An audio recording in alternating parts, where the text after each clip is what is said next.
आखिर Hindu Mecca Medina क्यों नहीं जा सकते? क्या मक्का मदीना में भगवान शिव को कैद किया गया है? क्या मक्का मदीना में शिवलिंग का अपमान किया जाता है? दोस्तों, ये तो हम सब जानते हैं कि हिंदुओं के लिए मक्का मदीना जाने पर रोक लगाई गई है, पर क्या आपने ये सोचा है कि आखिर इसके पीछे की वजह क्या है? कहीं ये सच तो नहीं कि मक्का मदीना में शिवलिंग का अपमान किया जाता है और इसी सच को छुपाने के लिए हिंदुओं के मक्का मदीना जाने पर रोक लगाई गई है? इसी के साथ ही सबसे बड़ा सवाल ये भी आता है कि हिंदू जानबूझकर मक्का मदीना में छुपकर प्रवेश ले ले तो उसका क्या हाल किया जाएगा? बिना किसी विलंब के बात करते हैं, आखिर हिंदू मक्का मदीना में क्यों नहीं जा सकते? दोस्तों, आपको बता दें कि मुस्लिम समाज के धार्मिक स्थल मक्का मदीना में जाने पर उन सभी लोगों के लिए बैन है जो कि मुसलमान नहीं है, और इसी बैन के पीछे हैं अलग अलग लोगों की अलग अलग मान्यताएं और धारणाएं।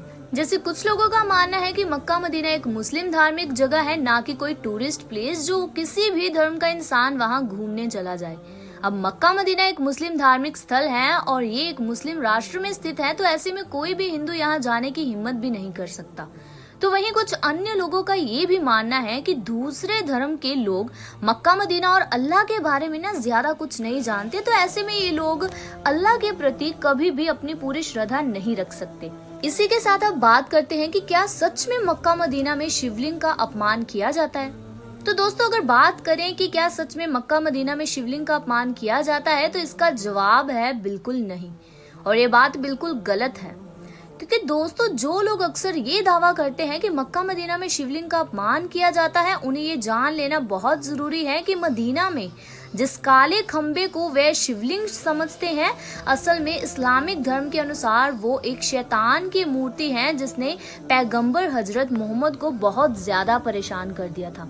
दरअसल दोस्तों, मक्का में ना एक बहुत बड़ा खंबा है और इस खंबे को ही शैतान की मूर्ति कहा जाता है, और मुस्लिम लोग इस खंबे को कंकड़ों से मारते हैं। आपको बता दें कि मुस्लिमों में कंकड़ों से उस खंबे पर कंकड़ फेंकना एक रिवाज है, और ये कहा जाता है कि जब खुदा ने हजरत इब्राहिम की कुर्बानी में हजरत मोहम्मद से उनकी सबसे पसंदीदा चीज मांगी थी ना, तो ऐसे में उनके पास सबसे पसंदीदा चीज उनका इकलौता बेटा था जिसे वे बेहद प्यार करते थे।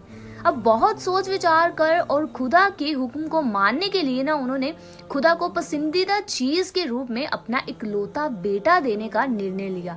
और ऐसे में जब वे अपने बेटे को कुर्बानी के लिए ले जा रहे थे, तो रास्ते में उन्हें एक शैतान मिला जो हजरत इब्राहिम को भड़काने लग गया और उन्हें बार बार ये कहने लगा कि आप इस उम्र में अपने बेटे की कुर्बानी क्यों दे रहे हो, और अब तो इस बुढ़ापे में आपको कोई दूसरा बेटा भी नहीं होगा।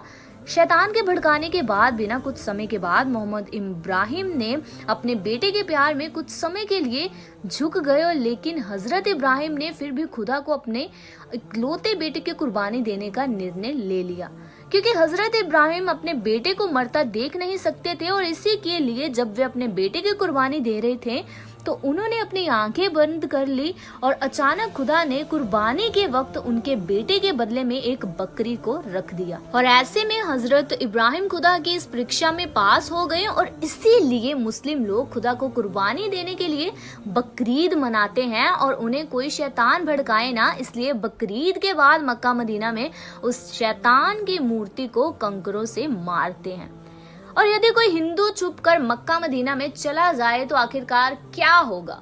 तो दोस्तों, इसका जवाब जरा कंट्रोवर्शियल है, क्योंकि हम आपको बता दें कि मक्का मदीना में हिंदू ही नहीं बल्कि कोई भी गैर मुस्लिम नहीं जा सकता। इसके कई कारण हैं। सबसे पहला यहाँ जानते हैं कि एक विशेष परमिट की आवश्यकता होती है, और जो इस बात का सबूत है कि मक्का मदीना जाने वाला व्यक्ति मुस्लिम ही है और उसका किसी अन्य धर्म से कोई संबंध नहीं है। इसके अलावा कोई और धर्म का इंसान मक्का मदीना में छुपकर आता है, एंट्री लेता है, तो ऐसे में पता चलने पर उसके ऊपर कड़ी कार्रवाई की जाएगी और भारी जुर्माना भी होगा।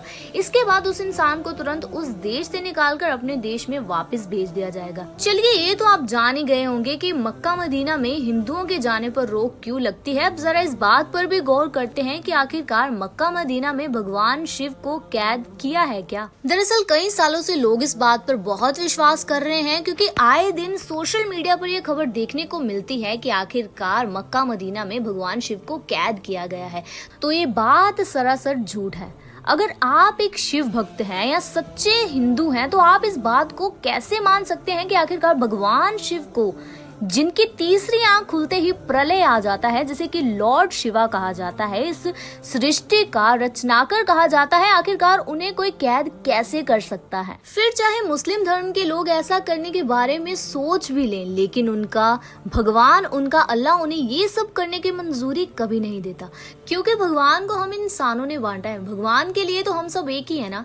अब जरा आप खुद ही दिमाग लगाइए कि पूरी दुनिया का विनाश करने वाले भगवान शिव को आखिरकार कोई कैद कैसे कर सकता है। वो चाहे तो 1 मिनट में प्रलय आ सकती है, वो चाहे तो धरती आसमान यहाँ तक कि पूरे ब्रह्मांड को हिला सकते हैं। तो ऐसे में भगवान शिव को कैद करना, ये बात तो काफी बचकाने लगती है, और ये बात किसी अफवाह से कम नहीं है, क्योंकि ये सरासर गलत भी है। और इस वीडियो के जरिए तो आपको ये जानकारी हो गई होगी कि आखिर मक्का मदीना में हिंदू क्यों नहीं जा सकते, और मक्का मदीना में भगवान शिव को कैद किया गया है, और यहाँ हिंदुओं के लिए मक्का मदीना जाने पर रोक क्यों लगाई गई है। इस वीडियो का उद्देश्य किसी भी धर्म को ठेस पहुंचाने का नहीं है, क्योंकि हमारा धर्म हमें सिखाता है हर मनुष्य का सबसे पहला और सबसे बड़ा धर्म होता है इंसानियत। और आगे से किसी भी फेक न्यूज को सच मानने से पहले एक बात हमेशा याद रखना कि अंधविश्वास कमजोर दिमाग का धर्म है।